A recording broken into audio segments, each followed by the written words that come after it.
საქართველოს ბანკის სტიპენდიის დახმარებით მოტივირებულ მიზანდასახულ სტუდენტებს პირველივე კურსიდან აქვთ შესაძლებლობა ჩაერთონ სასტიპენდიო პროგრამაში და ისწავლონ 100%-იანი ან ნაწილობრივი დაფინანსებით. ეს ამბავი უნდა მოგიყვეთ დღეს საქმენდილა სტუდიიდან და კიდევ რა უნდა იცოდეთ საქართველოს ბანკის სტიპენდიის შესახებ დეტალურად გაგიზიარებთ ჩვენი გადაცემის მეშვეობით. მინდა ჩვენ მაყურებელმა იცოდეს, რომ ახალგაზრდების მხარდაჭერის მიზნით საქართველოს ბანკის CSR მიმართულებისთვის უკვე 5 წელზე მეტია განათლება პრიორიტეტია, სწორედ ამიტომ ბანკი 40-ზე მეტ საგანმანათლებლო პროექტს ახორციელებს და უჭერს მხარს, რითაც 500,000-ზე მეტი მოსწავლისთვის, სტუდენტისა და ახალგაზრდა პროფესიონალისთვის ქმნის განათლების შესაძლებლობას. ბანკის CSR მიმართულების პორტფელი საკმაოდ ვრცელ საგანმანათლებლო პროექტებს მოიცავს. დღეს სწორედ ერთ-ერთ მათგანზე ვისაუბრებთ სტუმართან ერთად საქმიანდილა სტუდიაში შემოუერთდა ნიკოლოზ ცაგარელი, თავისუფალი უნივერსიტეტის სტუდენტი ნიკოლოზ დილონშტობის, მადლობა სტუდიაში მოსვლისთვის.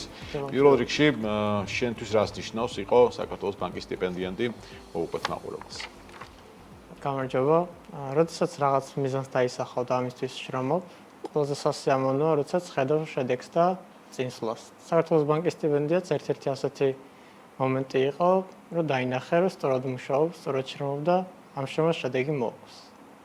ნიკოლოზ, რატომ გადაწყვეტეთ თავიდანვე ამ პროექტში ჩართვა და როგორი არის თქვენი სამომავლო ხედვა და როგორ უყურებს თქვენი სწავლის პერიოდი და სად არის ის და რომელი ქვეყანა არის, სადაც ნიკოლოზ ცაგარელი გააგრძელებს სწავლას?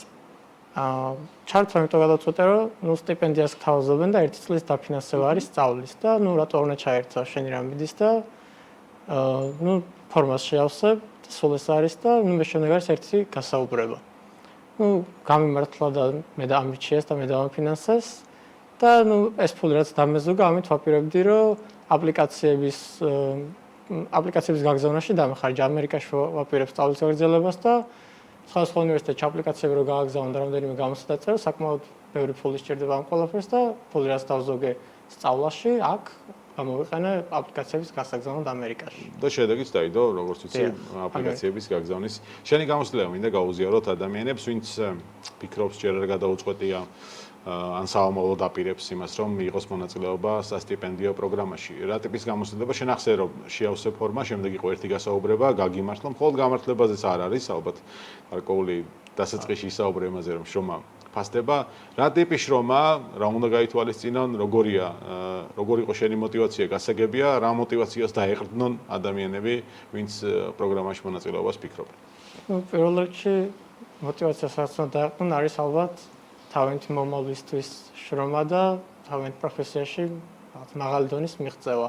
ალბათ ეს იყოს ყველაზე მნიშვნელოვანი мотиваცია და რაც შეეხება მონაწილეობას პროგრამაში, უნდა მიიღო მონაწილეობა, იმიტომ რომ არაფერი შენი არ მიდის, რაღაც ფორმას შეავსებ, შემდეგ ერთი გასაუბრება იქნება და რაღაც აკადემიური მოსწრების მიხედვით აგარჩევენ დიდი ალბათობით. კიდე რამდენიმე კრიტერიუმია, მაგრამ ყველაზე მნიშვნელოვანი მე მგონი ეს იყო აკადემიური მოსწრება და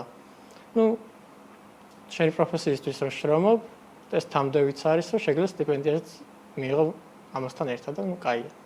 თავარი ალბათ გჯეროდეს საკუთარი შესაძლებლობების და იცოდე რომ გზა სულ არის. რა თქმა უნდა. ნიკოლოზ, დამთავრებულ კურსზე ხარ ხო? მეოთხე კურსზე. მაგრამ მე როგორც ვიცი, სხვა კურსის სტუდენტებს ბაკალავრის ხო, პირველივე კურსიდან არის შესაძლებელი საქართველოს ბანკის პირველი მსწავლობა იყო პროგრამაში. მე მესამე კურსზე ვიყავ, როდესაც მივიღე ეს სტიპენდია. შეგეძლო იქამდე, მაგრამ მაგ დროს მესამე კურსზე. მესამე კურსზე გადაწყვეტე. ნიკოლოზ, რომ გავუზიაროთ სტუდენტებს, ვინც დაინტერესებული არის სასტიპენდიო პროგრამაში ჩართვით, ავუხსნათ თუ რამდენად რთული ან შესაძლოა მარტივიც არის იმ აპლიკაციის ფორმის შევსება, რაც შენ უკვე ეს გზა გაიარა. როგორი იყო ეს გზა, რამდენად რთული იყო და ყველაზე მეტად სტუდენტებმა რას უნდა მიაქციონ ყურადღება? თვითონ ფორმის შევსებას არც არ არის რთული და არც გასაუბრება არ არის რთული. რთული არის, რომ კონკურენციაში შენაგარჩიან. ეს არის ყველაზე რთული ნაწილი.